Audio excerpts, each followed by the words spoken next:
Mi nombre es David Gauss, soy presidente de la Fundación Saludesa. Hoy en la mañana yo con Dr. Diego Herrera, que está sentado atrás, que también es médico familiar y vicepresidente de la Fundación, vamos a hablar de un tema que estamos viendo con mucha más frecuencia hoy en día, tanto en países industrializados como en países como Ecuador. Que es falla cardíaca.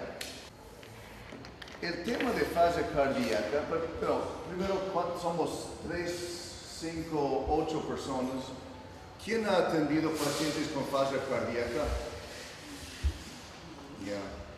¿Y quién ha podido, todos recibieron el artículo que es el resumen de falla cardíaca o no? Algunos sí, algunos no. Entonces, empezamos básicamente en cero. Si les hago la pregunta, ¿por qué ya nos llamamos falla cardíaca congestiva? No vamos a saber el porqué de eso, ¿no es cierto? O si les pregunto por los estadios de falla cardíaca, no vamos a saber eso a la entrada, ¿no es cierto? Segundo, cuando hablamos de causas de falla cardíaca,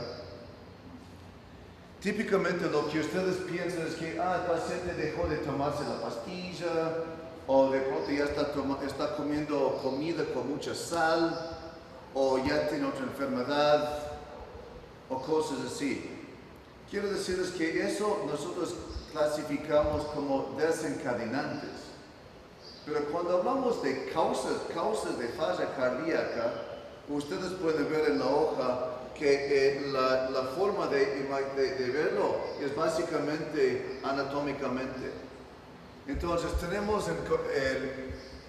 la funda, que es el pericardio. Dentro tenemos el músculo, que es el miocardio. Dentro del miocardio tenemos válvulas.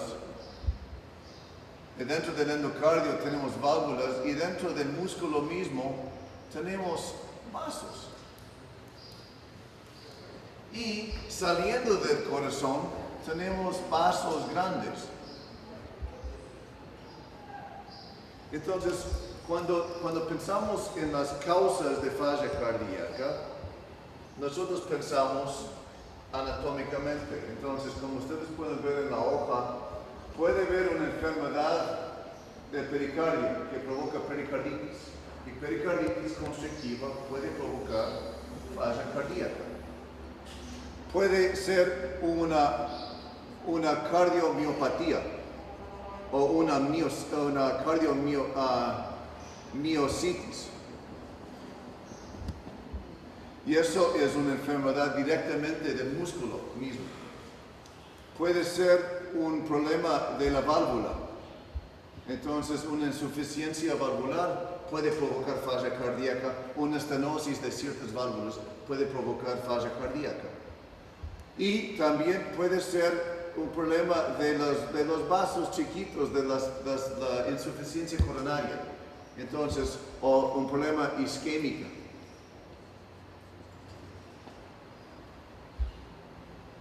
Y finalmente, puede ser un problema de los vasos grandes, que estamos pensando más en problemas congénitos.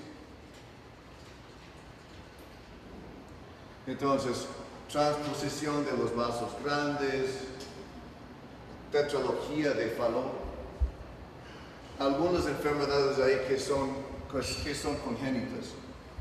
Entonces, esa es la clasificación de las causas de insuficiencia cardíaca. Cuando hablamos de desencadenantes, ya es otra cosa. Bueno, esto ya no es tan interesante.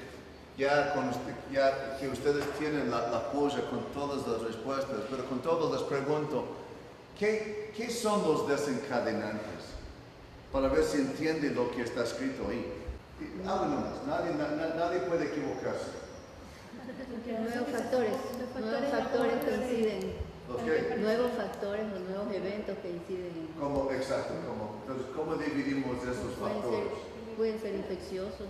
Ok, perfecto. Entonces, ¿cómo qué? Una pericarditis. Entonces, puede ser infección. Ahora, no estoy hablando específicamente de infección del corazón, sino que, porque entonces estamos hablando de cosas catastróficas como sepsis, puede ser las típicas infecciones que vemos en pacientes hospitalizados o en consulta externa inclusive, neumonía, pielonefritis. Y sabe que es un muy buen punto que hace usted, porque no solamente pielonefritis, aunque no me creen, hasta una simple cistitis puede provocar una descompensación. Entonces, cualquier infección básicamente puede provocar una descompensación, puede funcionar como desencadenante. Entonces, ese es un grupo grande. Otro grupo grande, enfermedades sistémicas, podría ser un lupus. exacto, enfermedades sistémicas nuevas,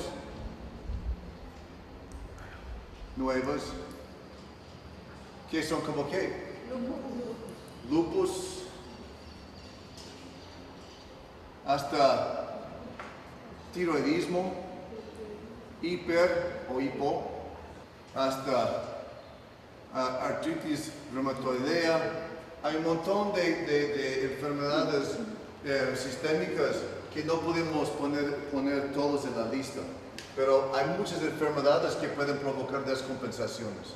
Una pregunta, ¿la hipertensión arterial entraría como una enfermedad sistémica o como una causa del corazón? Sistémica. Sistémica. Enfermedad sistémica, sí. Entonces, hipertensión. Ok, una nueva enfermedad cardíaca. Entonces, en este caso, por ejemplo, si un paciente tiene insuficiencia coronaria como enfermedad y tiene falla cardíaca como causa, ese paciente, si la fracción de acción es baja, ese paciente, por ejemplo, depende mucho de la bomba auricular. Entonces, si ese paciente tiene un ritmo normal, ritmo sinusal, y de repente entra en una fibrilación auricular, pierde esa eyección de sangre de la aurícula al ventrículo, porque esto no contrae normalmente. Entonces, ese poco de cambio puede provocar una descompensación de su falla cardíaca. Entonces, es un ejemplo de una nueva enfermedad cardíaca. Puede ser también un empeoramiento de una enfermedad cardíaca ya establecida. Entonces, estenosis aórtica ligera no provoca tanto problema como una estenosis aórtica severa. Entonces, una vez que se hace severa, el paciente puede empeorarse. Medicamentos, exacto. Entonces, y otro ejemplo de una enfermedad sistémica nueva, por ejemplo, que vemos con mucha frecuencia acá, porque aquí hablamos de lupus, tiroidismo, esas enfermedades. Una cosa que vemos todos los días en nuestros pacientes. Perdón. Diabetes si eso provoca isquemia, ¿no es cierto? Insuficiencia cardíaca. Pero también, pongámoslo en la lista, diabetes, pero también, nada más que cómo puede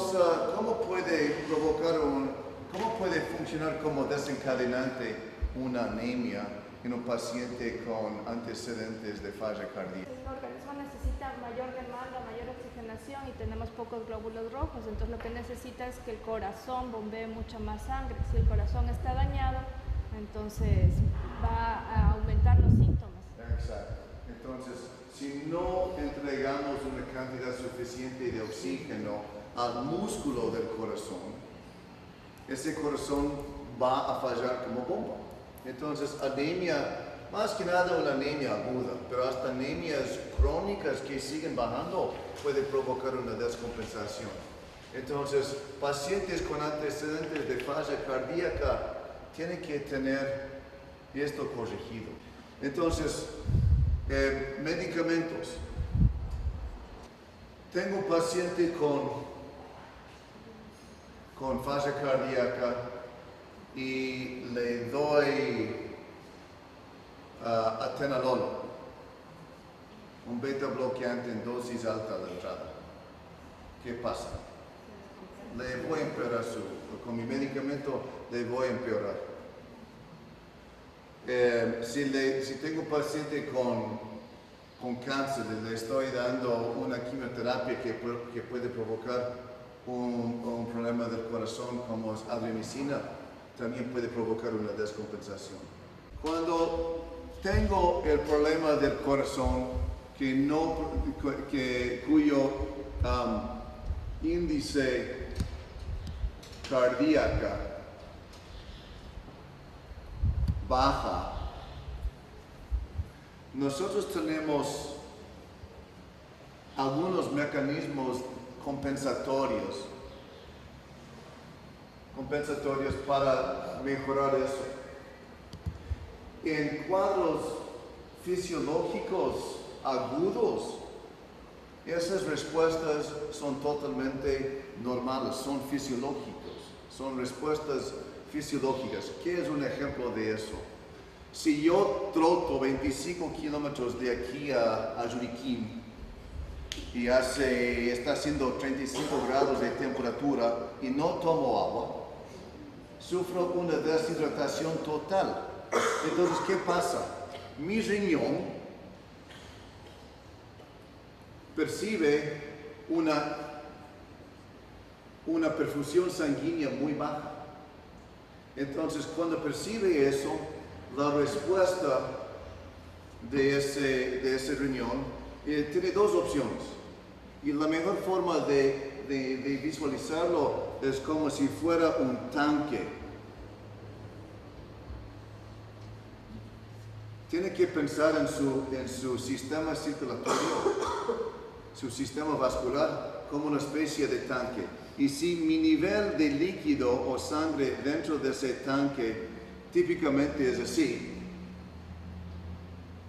eso genera una cierta presión dentro de ese tanque.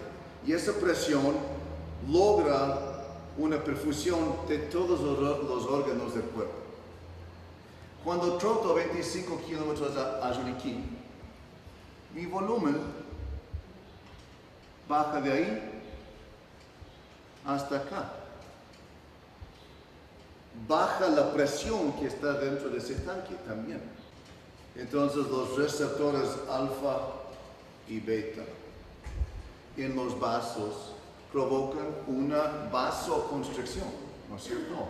Entonces eso es equivalente a un achicamiento del tanque. El segundo mecanismo es más hormonal. Ese mecanismo en el riñón es el sistema que nosotros llamamos. ¿Qué pasa con eso? Cuando el riñón percibe una perfusión baja de sangre dentro de sí mismo, desembolsa renina. Renina, sin entrar mucho en el mecanismo, activa angiotensina 1, se activa angiotensina 2 y activa aldosterona. Sí. Entonces, aldosterona, algunos de esos son vasoconstrictores, pero hay otros como aldosterona que funciona en el riñón, en la nefrona,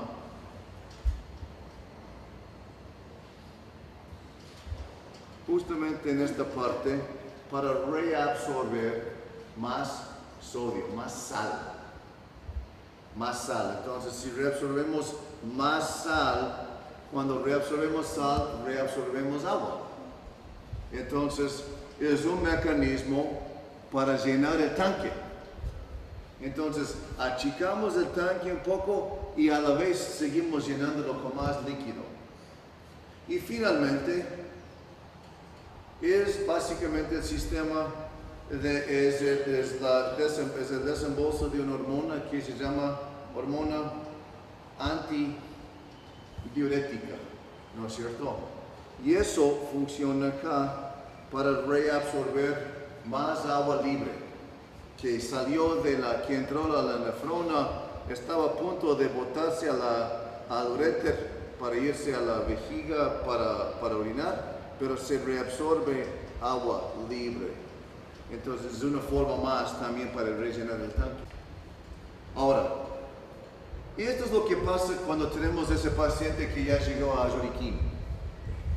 Pero cuando tenemos un paciente con falla cardíaca o insuficiencia cardíaca crónica, ¿qué pasa?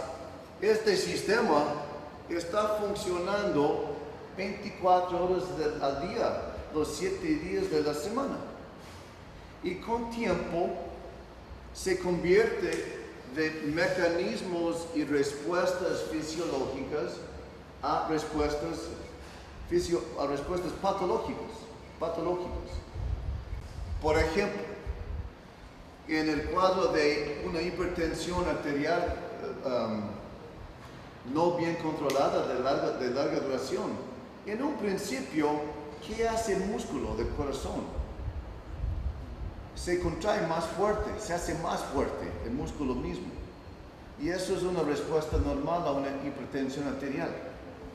Pero si no controlo mi hipertensión arterial durante 2 o 3 años, o 4 o 5 años, ese músculo llega a agrandarse tanto como una respuesta fisiológica que ya se pasa a una respuesta patológica, porque el tamaño de esa hipertrofia o de ese agrandamiento de mi ventrículo izquierdo es tanto que provoca una enfermedad por sí mismo. Entonces, las respuestas de corta duración, que son fisiológicas, se convierten en procesos patológicos a larga duración, cuando tienen que trabajar horas extras. Sí, sin pago, por si acaso. Entonces, eso es lo que pasa en falla cardíaca. Hay una respuesta, la respuesta fisiológica pasa a una respuesta patológica. Y para que sepan eso, ya para darles una idea de lo que viene cuando hablamos de terapia, usamos acá un nuevo medicamento que parece absurdo, pero funciona, que son los beta bloqueantes, porque ellos también apagan esa respuesta adrenérgica. Y acá, en eso del sistema de renina, angiotensina, aldosterona, usamos ¿qué? IEGAS, ¿no es cierto? Chévere, por eso funciona, porque cuando interrumpimos esta cadena, vamos apagando poco a poco este sistema. No súbitamente, pero suavemente, para hacer una especie de reverso de los procesos patológicos que se están dando.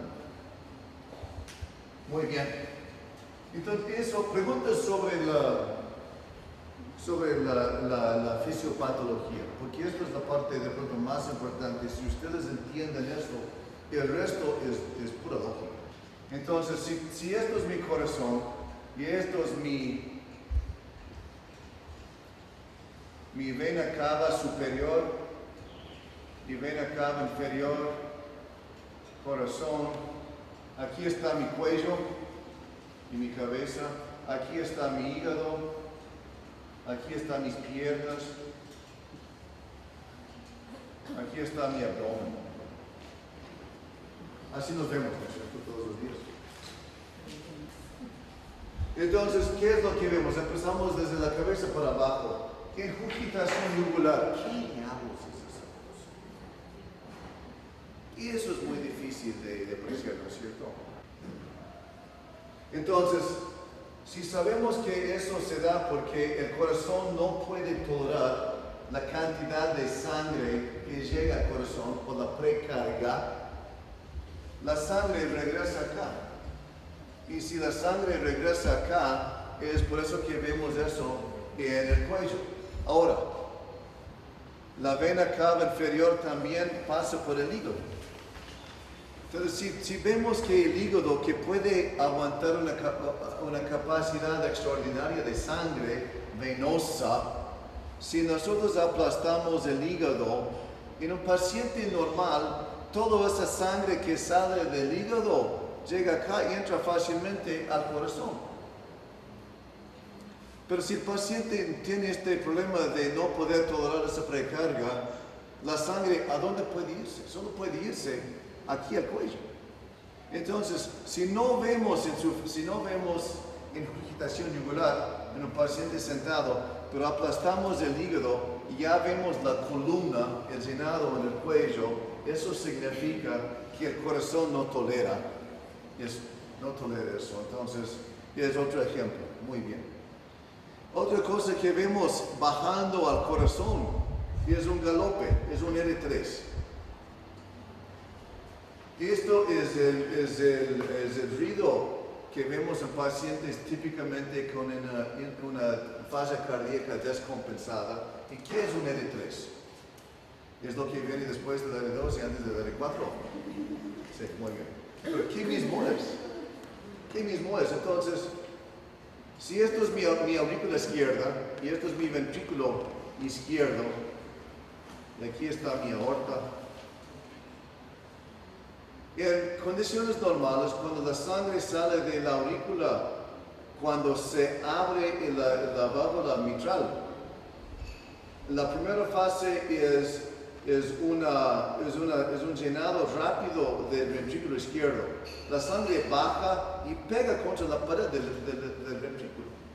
Si mi pared está normal, tolera eso y provoca un flujo, lo que llamamos flujo laminar. Si la pared está muy rígida, que es en los pacientes con falla cardíaca, no absorbe, no tolera muy bien ese flujo de sangre, y en vez de ser un flujo laminar, es un flujo turbulente. Entonces, esa turbulencia de sangre, cuando golpea la pared, es lo que provoca el R3. Y el R3, y la diferencia entre el R3 y el R4, R3 es igual, suena así. Un R4 es así. Entonces, esa es la diferencia. Bueno, ya habíamos hablado de dos. IECA, beta bloqueadores y ahora diuréticos. Ahora, cuando hablamos de diuréticos, vamos a hablar en este momento de diuréticos. Y esto va a ser el tratamiento eterno de los pacientes que ya están en el estadio C. Entonces, los diuréticos, pero cuando viene un paciente de emergencia con una descompensación, empezamos con furosemida. Y la furosemida, típicamente damos 40 miligramos intravenosos en esos pacientes. Ahora, si el paciente toma, por ejemplo, 40 miligramos QD en consulta externa, le podemos dar 40 intravenoso, porque intravenoso el efecto es doble de lo que es viral, ¿no es cierto? Entonces, pero aunque sea un paciente que no se tome furosemida en consulta externa, empezamos con 40. Ahora, el paciente le damos 1 hora. Luego de 1 hora, si no hay una respuesta, ¿qué hacemos? Entonces, ojo, no le damos las mismas 40. Le subimos a 80 en la segunda hora si no hay respuesta. Deberíamos ver una respuesta dentro de 1 hora, máximo 2 horas de la furosemida intravenosa. Y ojo, es intravenoso. No juguemos con furosemida bioral. ¿Por qué? Porque el paciente, si tiene edema, ¿dónde tiene edema? Por todos lados, hasta en la pared intestinal. Entonces, si hay edema en la pared intestinal, tampoco se absorbe bien cualquier medicamento. Entonces, hay que darle intravenoso la furosemida. Entonces, subimos de 40 a 80. Y si no hay respuesta, podemos darle hasta 160. Y si no hay respuesta, es una infusión continua. Pero nunca, aquí por lo menos nunca he visto una necesidad ni siquiera de llegar a 160. Ojo, los pacientes que necesitan 160 a veces no necesitan 160. Lo que necesitan es un mejor control de su presión arterial en emergencia. Entonces, si el paciente viene con 200 sobre 110 de presión arterial, no hay perfusión renal. Entonces, si no hay perfusión renal, este medicamento no llega al riñón, no provoca su efecto. Entonces, el truco es asegurar que la presión arterial baja. Entonces, de pronto, tenemos algunas opciones. Sé que aquí no hay muchos hipertensivos intravenosos que tenemos, pero hay algunos trucos que pueden usar. Pueden coger un IECA y romperlo y se puede absorber sublingual, y eso es rápido. Pero procardia no usamos. No usamos procardia porque puede bajar la presión arterial súbitamente. Pero el chiste es bajar la presión. Podemos usar hasta nitroglicerina para bajar la presión arterial en estos pacientes. Pero si está viendo que tiene esta presión y no hay respuesta, en vez de subir rápidamente a esto, bajemos la presión arterial. Además de estos medicamentos, ¿qué son las primeras cosas que vamos a hacer en nuestros pacientes? Me adelanté, me equivoqué, porque no quiero que hagan esto primero. ¿Qué es lo que queremos que hagan? Los ABCs, ¿no es cierto? Entonces, lo de siempre. Pero los ABCs también significa oxígeno.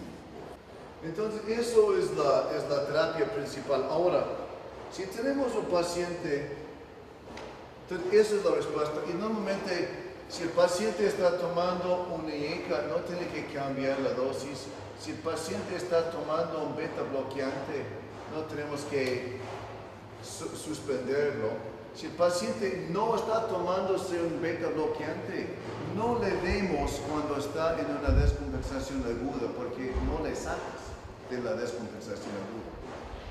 Esperas hasta llegar al peso seco para introducir el beta bloqueante. 1. 2. Si damos furosemida en cantidades grandes así, ¿qué más tenemos que monitorizar? Exacto, electrolitos. Perfecto. Entonces, los electrolitos, sin entrar mucho en el discurso de por qué furosemida provoca hiponatremia y hipocalemia, tenemos que hacer mediciones de potasio y, francamente, si no tenemos cómo medir potasio, tenemos que darle potasio. Y la causa más típica de una hipocalemia refractoria que no responde a dosis de potasio es hipomagnesemia. Entonces, magnesio también es otro medicamento que deberíamos dar a estos pacientes si vamos a manejar dosis altas, porque pierde magnesio también en la orina cuando provocamos una diuresis. Pero nosotros sabemos que si somos médicos de familia, si manejamos pacientes con falla tanto como manejamos pacientes con preeclampsia, no nos da miedo dar magnesio a estos pacientes, ¿no? Porque damos 4 a 6 gramos de molo a un paciente con preeclampsia y no pasa nada. Entonces, darle 2 gramos de magnesio no hace ningún daño, aunque no tenga hipomagnesemia.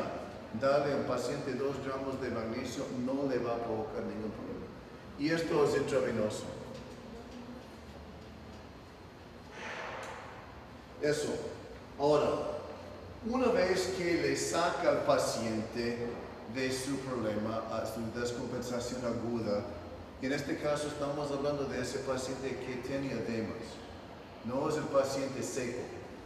No es el paciente sin edemas, el paciente con edemas. Una vez que el paciente tiene signos vitales que van normalizándose, que está saturándose bien, que ya está cerca de su peso seco. Como decía, ahí sí introducimos el beta bloqueante y de ahí a ese paciente teóricamente deberíamos hacerle un eco. Porque el truco en el manejo de falla cardíaca está en la fracción de eyección. Y la fracción de eyección normal es mayor de 50%. Una fracción de eyección que es menor de 40% es anormal. Entonces la pregunta inteligente es, ¿qué hago con 45? ¿Y sabe cuál es la respuesta? Muy inteligente. No se sabe. No se sabe. Y es una caja negra en el manejo de falla cardíaca. El pensamiento es que está llegando a 40, entonces hay que tratarlo como si tuviera 40. Y también en pacientes que tienen una fracción de menos de 35, hay otros medicamentos que podemos usar. Entonces, en un paciente, además de estos 3 medicamentos que van a ser parte de la vida diaria de un paciente con estadio 3, con estadio C, en pacientes que están en estadio C con estos 3 medicamentos que tiene una fracción de acción menor al 35%, podemos usar otro diurético. Debemos usar otro diurético para apagar el sistema de renina, angiotensina y aldosterona. Y este diurético se llama espironolactona. Exacto. Es una consideración. En pacientes cuya fracción de acción es menos de 20%,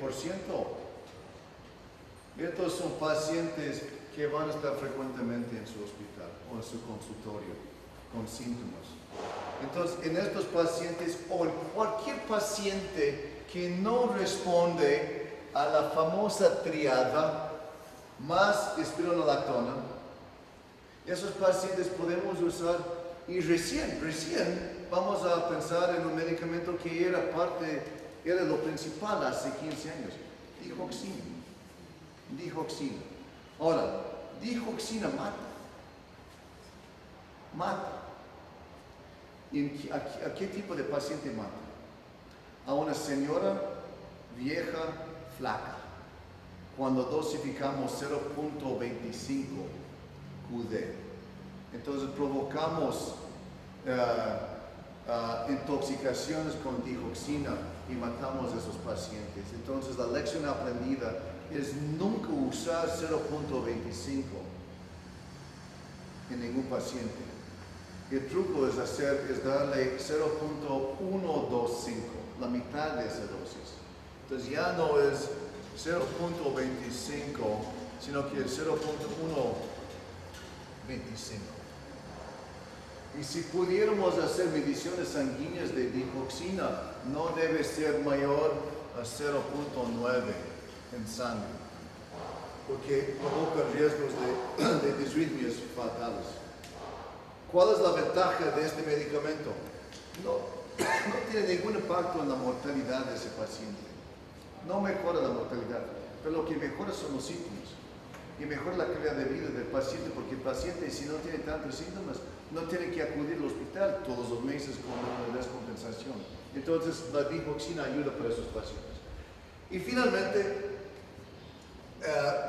IECA como vasodilatador. En ciertos tipos de pacientes no funciona muy bien. ¿Alguien sabe qué tipo de paciente no funciona bien? En los africanos. Entonces, en los estados son los afro-gringos y en Ecuador son los afroecuatorianos. Entonces, son pacientes de Esmeraldas, los afroecuatorianos de Esmeraldas, de Chota, de donde quiera que sea. No tienen una buena respuesta a los IECAs.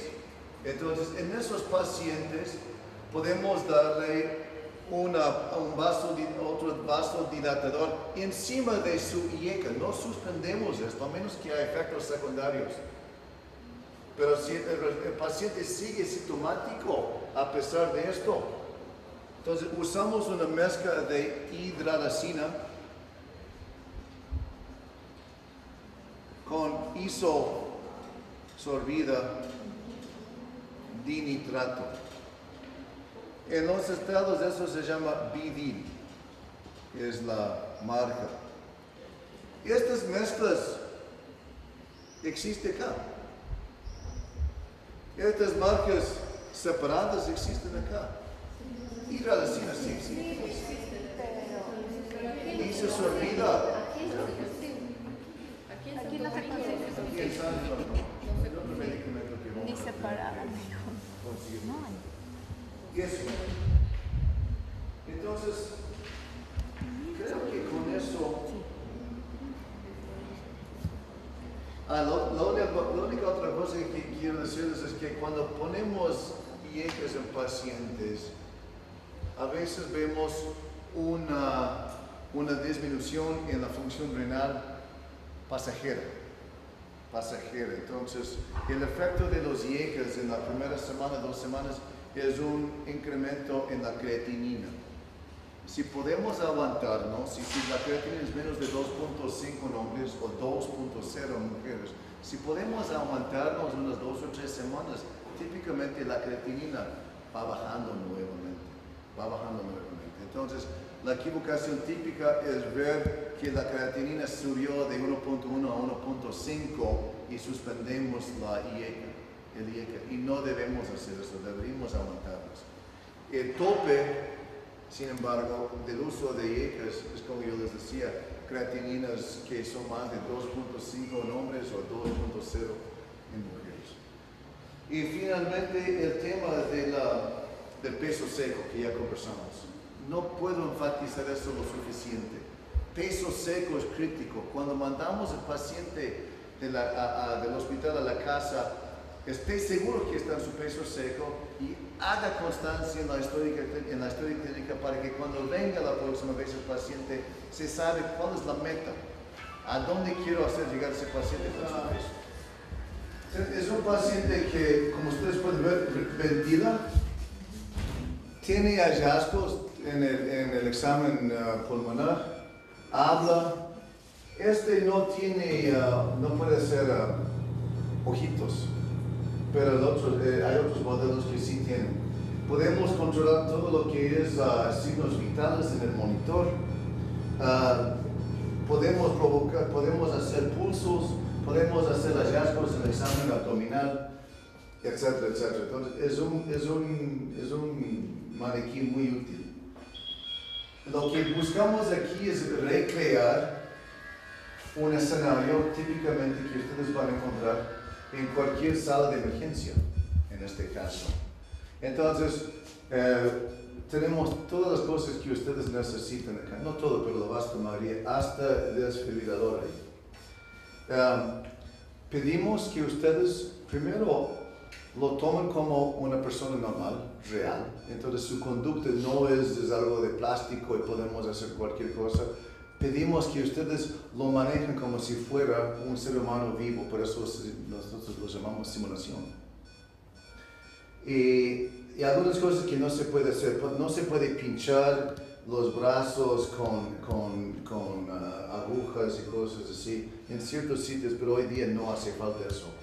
Y debe tener, y tiene pulsos también.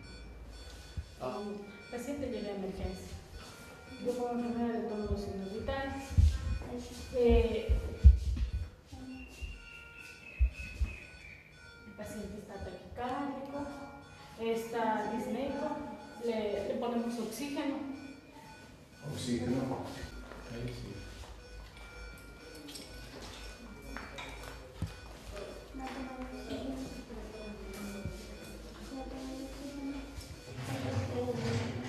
Ahí está el oxígeno. Pero falta el flujo No. ver el monitor. Está mejorando la saturación. La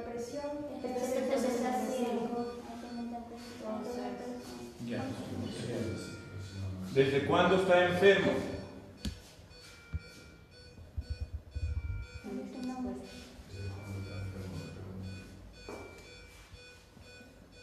Señor, Señor, ¿desde cuándo está enfermo? Hace 3 meses.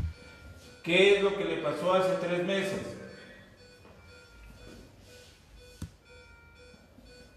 ¿Qué es lo que le pasó hace 3 meses?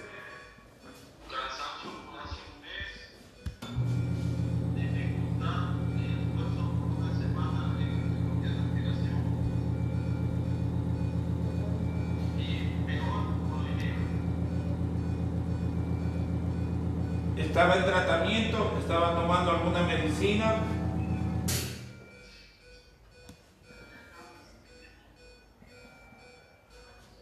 Sí, una pastilla blanca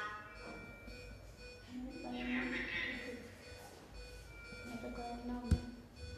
¿No recuerda el nombre de la medicina que usted estaba tomando? No, ¿Desde cuándo se agrava usted? hace una semana. ¿Qué es lo que le pasó desde hace una semana? Tengo cansancio y dificultad en respirar. Cuando se acuesta usted en la cama, sin almohada, ¿usted tiene mucho cansancio? Sí, ¿Usted cuánto camina hasta que sienta cansancio? ¿Puede caminar unos 100 metros y se cansa? al vestirme, o máximo unos 10 pasos. Ya, en estas últimas 24 horas, ¿ha tomado algún tipo de medicina usted? No, Ya, muchas gracias. Muy bien, pongámoslo así. Ya está con sí. Ya, Fiebre, sí, tiene sí. medicación. Hay que ponerle medicación. Tiene edema. Hipertensión. Está con edema. Está Con edema. Está taquicárdico. Está con taquicardia. Está con 167.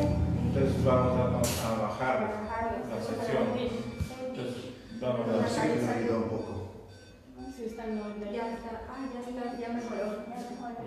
Ya mejoró, pero igual la presión sigue alta.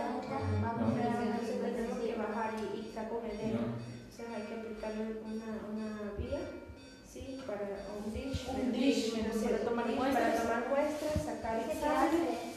Hay que Recuerda que sí tiene ponerle. edema periférica. Sí. Por eso que está con Hay que edema. transcultar los pulmones. un ICA. Entonces le damos sublingual la mitad de un ICA. Puede tomar, vamos a darle Nalapril.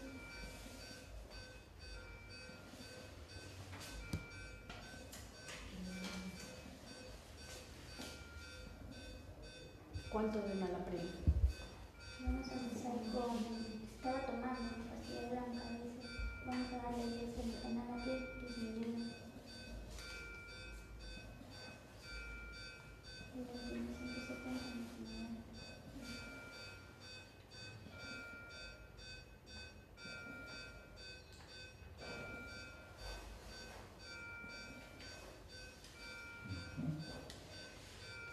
Le hacemos si tiene la yugular, dilatada, ¿no?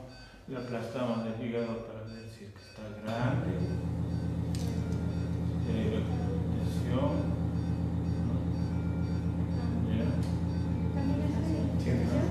Sí hace. No hace. No hace. No hace, pero sí tiene. Pero sí tiene. Ya sí tiene. ¿Y los pulmones cómo están? Los pulmones están bien. Sí está bien. Hay una. No hay rangos. No, En base. Yo sí lo escuché en base. Base izquierda. Bueno, el paciente está con el virus, están tomadas las muestras para una biometría y una química. Le administro el Nalapril, que hay. Nalapril, sublingual. Ya le dieron la Nalapril. Ya le puse la. Sí, sí. Ya.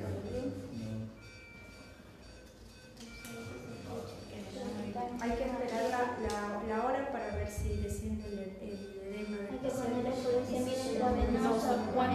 igual ni intravenosa de ¿Está con edema?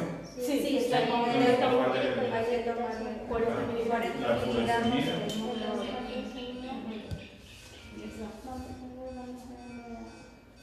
Ya le aplicó. Ya está, los 40 miligramos de furosemida. Está saturado. La presión va bajando. Luego le ponemos mascarilla porque la saturación continúa entre 89 y 90. ¿Cuánto de oxígeno quieren en el? 5 libras. 5 libras. Pero con mascarilla. Eso es con mascarilla. Que ya tiene mascarilla. No sé qué pasa con la mascarilla. O es la que tiene aquí para ponerle la. Hombre de la masa, sí. Hombre de la masa, sí.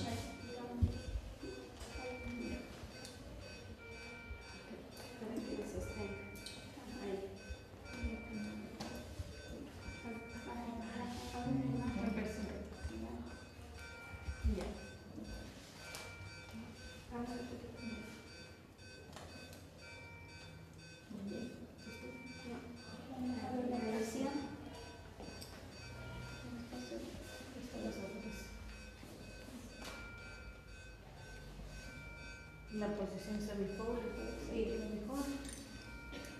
¿Y qué nomás le mandó a comprar los exámenes? Ya estaba en una biometría en el Biometría, química, creatinina, electrolitos, urea, creatinina, electrolitos y un glucosa. Ajá.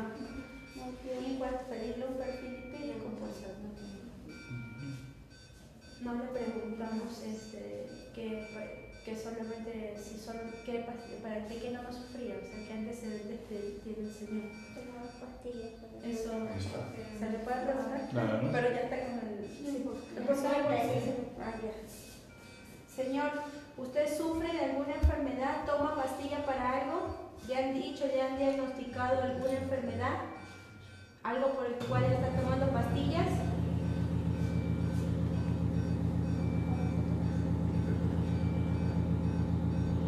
¿No? No le contesta. ¿Le repito? Sí. ¿Le repito? Repito.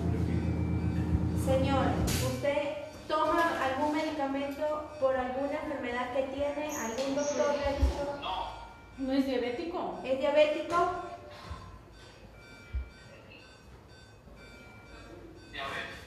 ¿Sí es diabético? Ya bueno, dicen. ¿Sufre de la presión? ¿Sufre de algún problema respiratorio? O sea, ¿es asmático? Desde hace 6 meses. ¿Qué siente? Tengo opresión, pesadez en el pecho. Opresión y pesadez en el pecho. Cansancio y esfuerzo. ¿Se le ha subido las grasas? ¿Ha tenido problemas de triglicéridos, colesterol? No. Bien, solamente hay que pedir, ya le pedimos que nos actualicen. Y hay que mandarle la radiografía. Bueno, ¿le vinieron los exámenes? ¿Vinieron? Y un electrocardiograma. Ok, perfecto.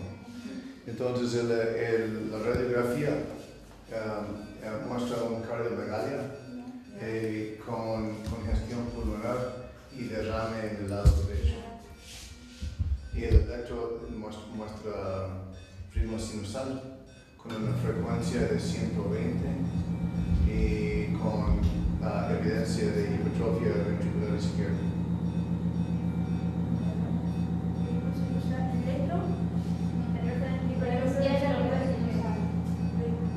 Ritmo sinusal con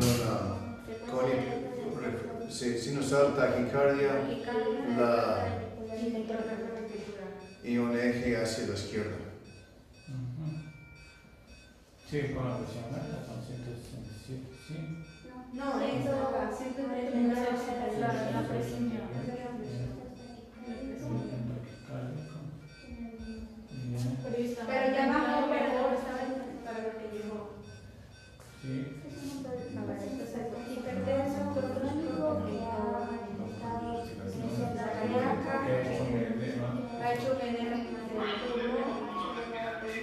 No puedo respirar bien. No podemos girar bien. Aumenta la velocidad. Aumentale el oxígeno. Y Así desde de las... A 6 libras. Aumenta el oxígeno. ¿Cómo está tu pulmón? Tiene edema pulmonar, entonces tiene que estar bajo la primera manera, una furosemida. Ya para Furosemida, 40 más. 40 más de furosemida. ¿Cuánto pusieron? Primero 40, y Ah, hace ahorita tiempo. así. Sí, le puse. No tiene buenas Se las llevó, muestras se de tomó sangre. las muestras y como había edema le pusimos eso. Ah, ya le veo. Sí, Basta, ya Ya está por ahí. Ok. Ahorita Muy bien. Ahorita le pusimos la otra vez. Ya. Bueno, ¿qué no tenemos la furosemida de la ya, pero está con edema, ya le pusimos la otra dosis porque dijo que no estaba. Yo por eso te decía que en base derecha sí, sí, yo te dije que no sé. Los neutrófilos. No hay una tendencia hacia la izquierda. Inflamatorio, problema de edema pulmonar.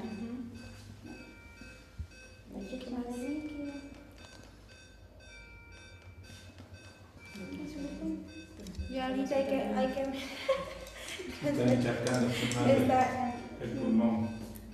Entonces se le pone infusión continua Sí, de póngale. furosemida. Claro, póngale furosemida. Prosemida. Sí.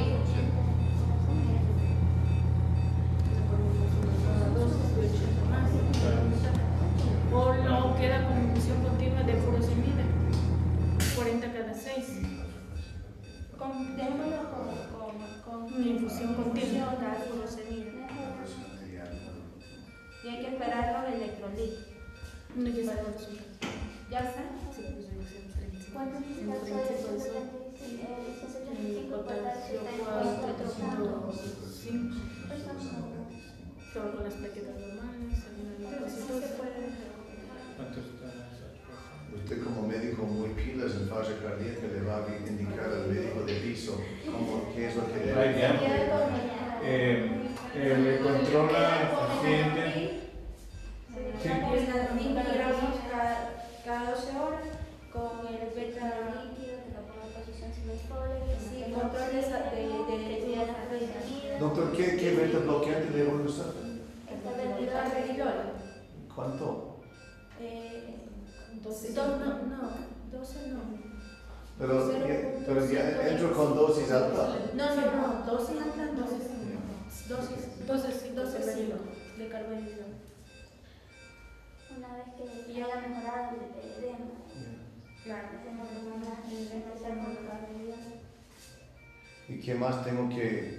El peso cubierto. Peso, Peso cubierto, presión sanguínea, oxígeno, control de ingesta. Control de ingesta. ¿Y con quién le mando a la casa? ¿Con qué medicamentos le mando a la casa después?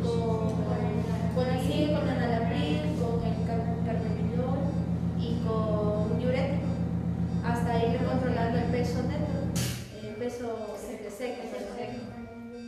Y creo que ahí podemos suspender. ¿Qué más se sentimos? Y la dieta. ¿Qué otras reflexiones pueden hacernos? ¿Qué creen que hicieron bien y qué creen que hay cosas que podía haber hecho diferente? Bueno, nos faltó más rapidez, yo creo. Bueno, uno porque no es el ambiente donde estábamos, no conocíamos en qué lugar estaban las cosas, pero sí nos faltó un poquito más, para mi parecer, de rapidez, por el nerviosismo que tenía. ¿Y ustedes qué dicen?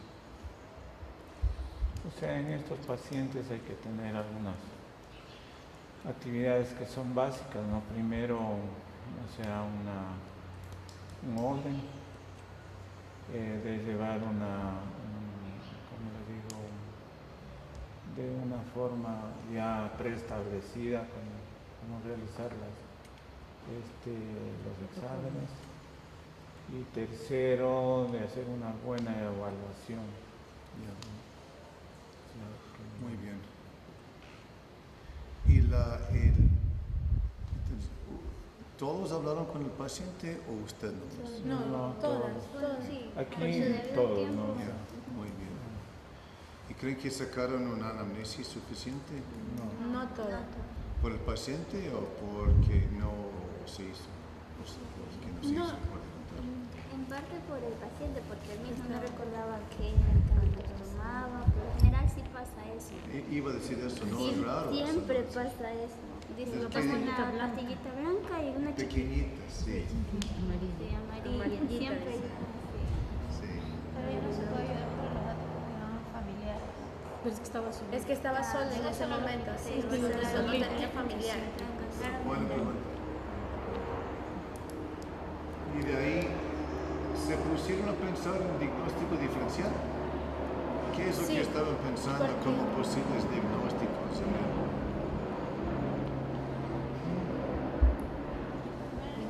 Bueno, que no podía respirar por un asma, podría ser una Ok. cosa asmática, o un Como EPOC, estaba con derrame en la neumonía. o una neumonía porque tenía derrame. Ok.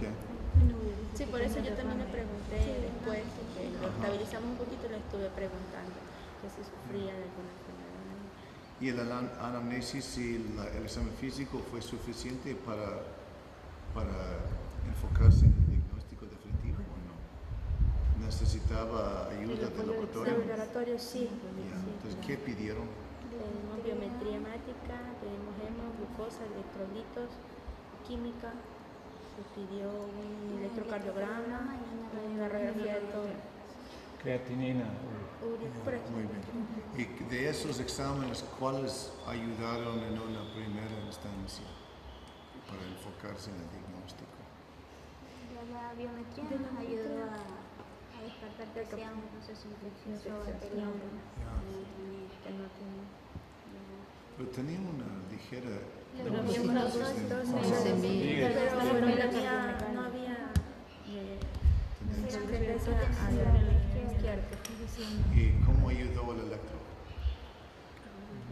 Sí, ese sí, porque había una hipertrofia ventricular Ya. izquierda, Y bueno, la había radiografía se la vio radiografía se vio cardiomegalia y Y el el Derrame.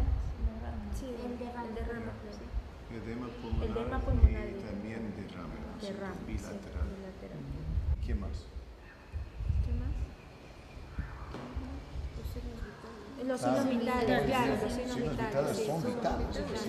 Entonces, ¿qué tenía? Tenía una hipertensión. Una a la vez, una persona. Estaba con una hipertensión, estaba taquicárdico, estaba taquipneico y estaba desaturando. Exacto, muy bien. Muy bien. Por eso de pronto su comentario de que le hubiera gustado reaccionar un poco más rápido, porque el paciente sí estaba enfermo cuando entraron, ¿no es cierto? Sí. Ya. Ya. Entonces ya tenían pensaron, no les escuché hablar un poco de diagnóstico diferencial, no hubo ese diálogo entre ustedes o... No, solo lo pensamos y cada uno actuó. Pero pidieron no los hablamos. exámenes Sí, pedimos los adecuados en una primera instancia y dieron, que no escuché en un principio tampoco, pusieron oxígeno Sí, pusimos oxígeno primero y pusieron 40 de de... furosemida. Apenas cuando no fue lo primero. se le puso un DICH y le pusimos los 40 miligramos. Y después Ya. como siguió aumentando, entonces aumentamos a ¿Qué los... tiempo se espera una respuesta de la furosemida?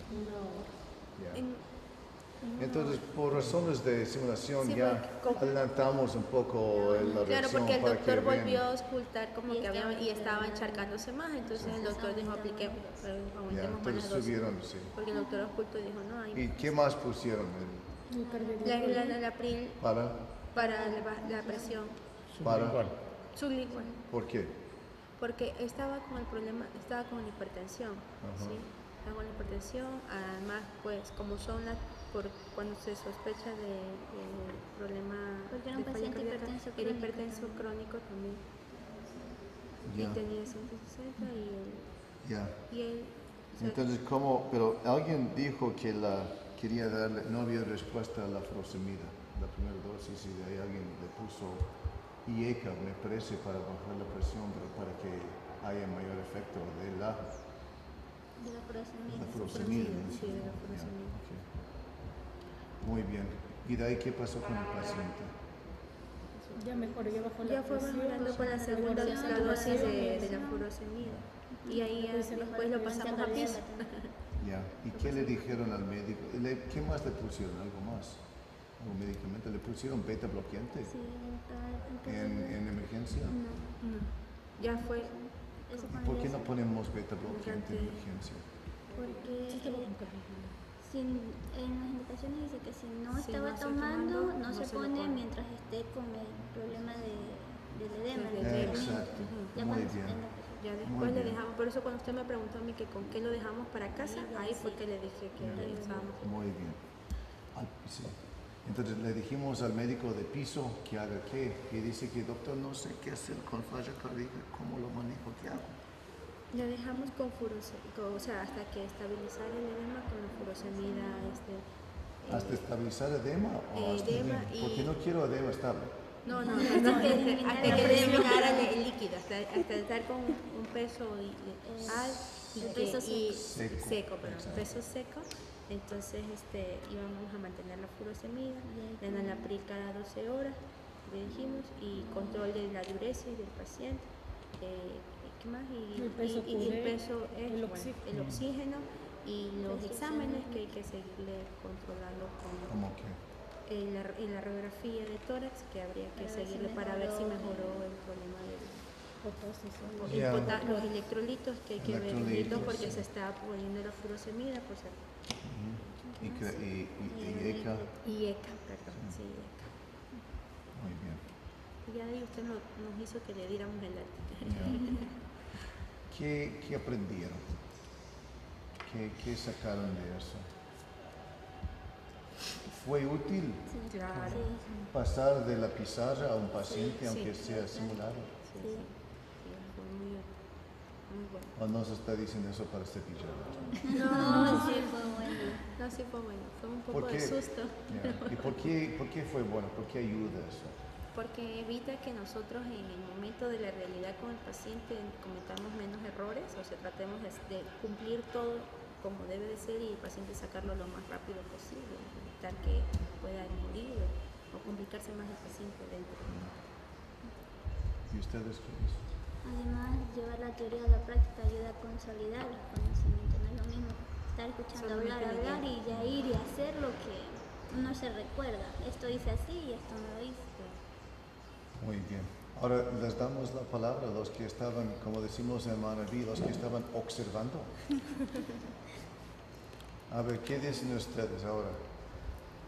Como digo, lo que sucede acá se queda acá, ¿no es cierto? Entonces son comentarios de retroalimentación, no son críticas, pero son observaciones, ¿no? No, igual vi que la crítica estuvo bastante buena, porque uno puede tener muchos conocimientos teóricos, pero a la hora de enfrentar a un ser vivo de frente es complicado y lo complejo es organizar al grupo.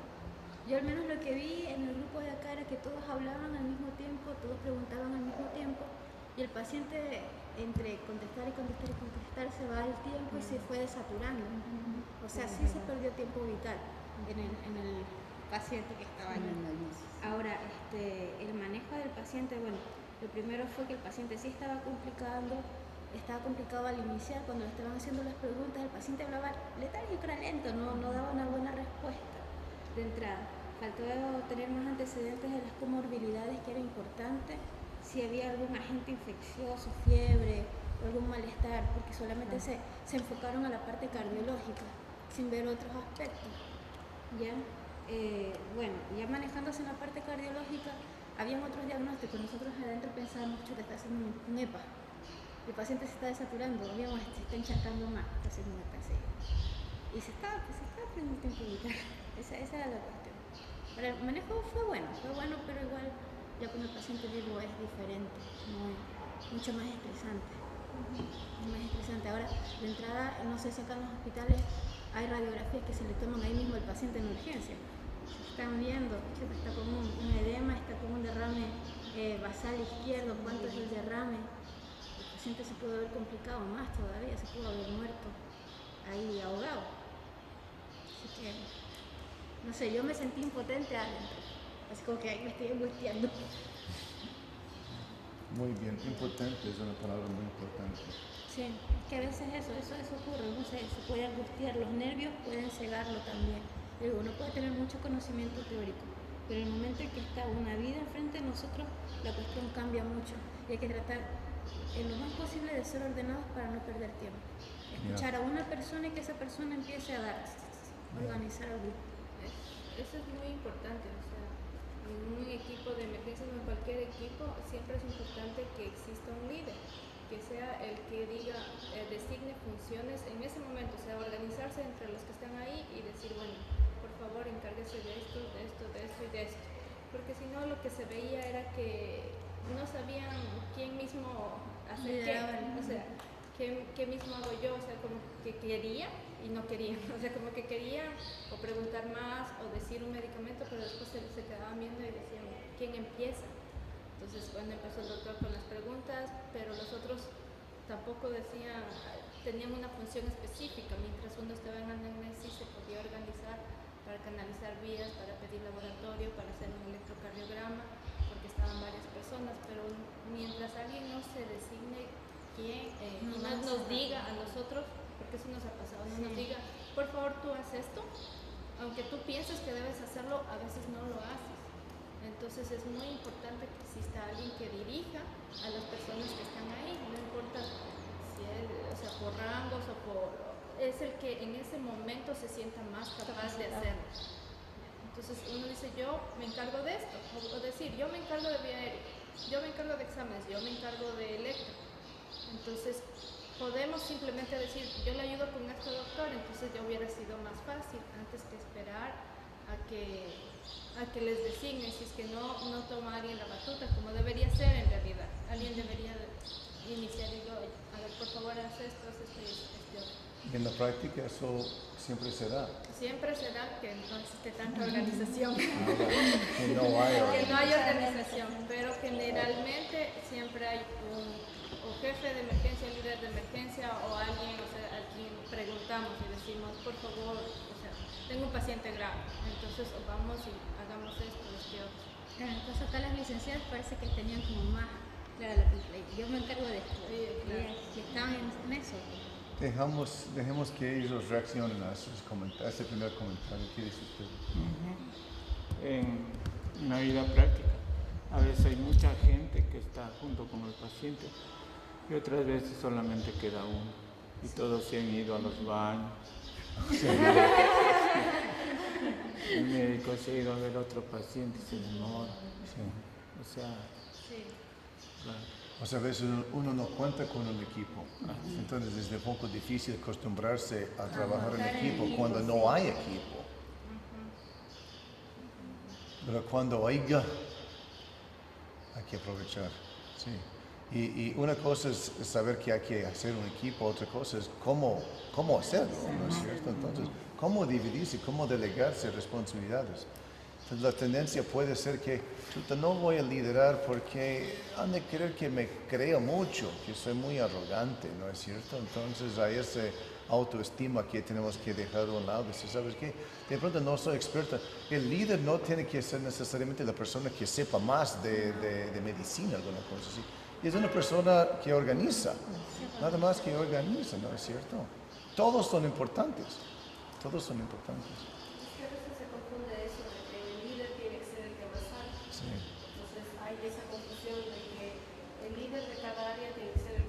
Críticos a veces no nos introducimos, no nos presentamos, no preguntamos cómo es su nombre. Un paciente inconsciente. Si llega inconsciente, bueno, no se le puede preguntar nada, pero si un paciente que está consciente, solo con preguntar cómo se llama, el paciente dice, me llamo Juan Pérez, uno ya dice, bueno, tiene un largo ya, más o menos está bien. O sea, con eso, con una sola respuesta no se da cuenta. Y de pronto puede decir, sabe que estoy aquí para ayudarle. Vamos. Sí, el paciente con eso se calma, se tranquiliza y ya. Incluso hasta uno se organiza.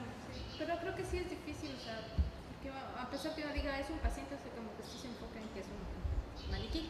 Entonces, como que hay ciertas cosas que se hace con las personas, no acá, porque igualmente, o sea, el manejo es diferente el ver la desesperación de una persona de que le falta el aire y de que él no está calladito, o sea, no es que se queda ahí, sino que O si está calladito nos preocupa más, sino que está jadeante, que doctora, y le hiciste y me falta el aire. Entonces ahí a uno mismo también le puede o angustiar más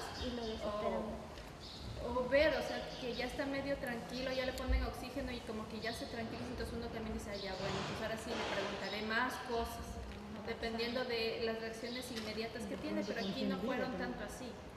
Entonces, sí es un poquito diferente, podría decir. Y la retroalimentación que tenemos en simulaciones, que cuando les enseñamos a los participantes que se introduzcan cuando entra el aula, aunque sea un maniquí, con tiempo van haciendo eso y nos han dado la retroalimentación de que con sus propios pacientes se preocupan más en presentarse, en introducirse cuando entran. Entonces realmente no desconectamos tanto el hecho de que sea maniquí y no ser humano, porque si no hacemos con el maniquí, o más bien dicho, si lo hacemos con el maniquí, la tendencia es hacer lo mismo con el ser humano vivo. ¿Y qué dicen ustedes del manejo biológico, del manejo de diagnóstico diferencial, exámenes y fármacos? En realidad, o sea, si es que es un paciente que está en emergencia, lo primero que se debe venir a la mente en un paciente con emergencia es, ¿tiene posibilidades o no tiene posibilidades de morir ahorita, inmediatamente? Entonces, el enfoque que uno hace es, ¿qué recursos tengo para saber si es que mi paciente fallece o no en los próximos minutos? Porque me va a dejar más tranquila eso y me va a poder hacer más cosas. Entonces, un paciente que viene con disnea y con dolor en el pecho o que de golpe le faltó el aire, o sea, lo primero que se me venía a la mente es, tiene un infarto agudo de miocardio, por eso está así. O sea, sé que nos enfocamos por la charla, pero lo primero que debería haber pasado con este paciente es oxígeno, signos vitales en la vía y un electrocardiograma. Porque con el electro, a pesar que no es el examen que me va a decir definitivamente no tiene, pero al menos me va a dar una cierta pauta. Porque si tiene una elevación del segmento ST, sí tiene un infarto cardíaco y entonces ahí, ¿qué es lo que voy a hacer? Entonces va a hacer otro manejo en ese momento. Pero si no tiene, digo, bueno, veamos, es una descompensación, entonces como decía la doctora, hagámosle una radiografía, estoy escuchando crepitantes, ¿tiene un edema pulmonar o no tiene? Si tiene edema pulmonar, tal vez me hubiera puesto furosemida, sino nitroglicerina, y tal vez me hubiera ayudado un poco mejor. Pero fueron así cosas enseguida que deberíamos haber descartando. O tiene una tromboembolia pulmonar, o tiene sibilancias, o tiene taponamiento, o sea, son las cosas gravísimas que debemos descartar con ciertos detalles. Y si ya se descarta, entonces bueno, voy por el segundo paso, o sea, este paciente lo voy a estabilizar poco a poco porque no se me va a morir en los siguientes minutos. Entonces tal vez en eso no hubo alguien que hiciera tal vez más rápido, creo yo. No me imagino de vivir lanzando varios diagnósticos en mi cabeza cuando el paciente toma gas. Puede estar pensando en falla cardíaca, otro en síndrome coronario agudo, otro en TEP, otro en neumonía, otro en EPOC. Entonces la cosa es llegar a la misma conclusión para que el barco está yendo en la misma dirección. Muy bien. Bueno, algo más, porque con esto ya concluimos, porque ya son las... Perdón. Hace unos 4 meses yo estaba en mi casa y un paciente me llama por teléfono y me dice que le trae a un familiar y que no puede respirar, ¿no?